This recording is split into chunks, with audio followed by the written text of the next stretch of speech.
మీరు చూస్తూ ఉన్నటువంటిది ఒక స్థలానికి మూలమట్టం సరి చేస్తున్నాం. 90 degrees నైరుతి మూల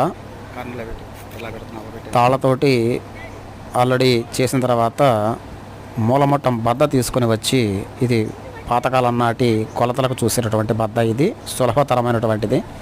దాన్ని తీసుకొని వచ్చి అతను చెక్ చేసుకోవడం జరుగుతుంది. ఇక్కడ మనం ముఖ్యంగా గమనించాల్సింది, నేను చూపిస్తున్నాను బోర్ పాయింట్. ఇలా మూలమట్టం చూసిన తర్వాత ఈ మూలమట్టం పాయింట్కి, ఆ రెండుటికి మూలల సందులో ఆ పాయింట్కి ఈశాన్య మూల ఉన్నటువంటి బోర్ పాయింట్ తగలకూడదు.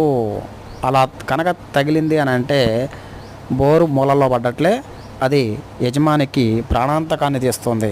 అందువల్ల ఏంటంటే అది అతి ప్రమాదమైనటువంటిది. అందువల్ల మూలమట్టం చూసేటప్పుడు బోరు ఈశాన్యం టు నైరుతి మధ్యలో పడకుండా ఉత్తర ఈశాన్యంలో కానీ తూర్పు ఈశాన్యంలో కానీ బోర్ పాయింట్ వచ్చేలాగా చూసుకుంటే ఇంటి నిర్మాణానికి ఇబ్బంది ఉండదు.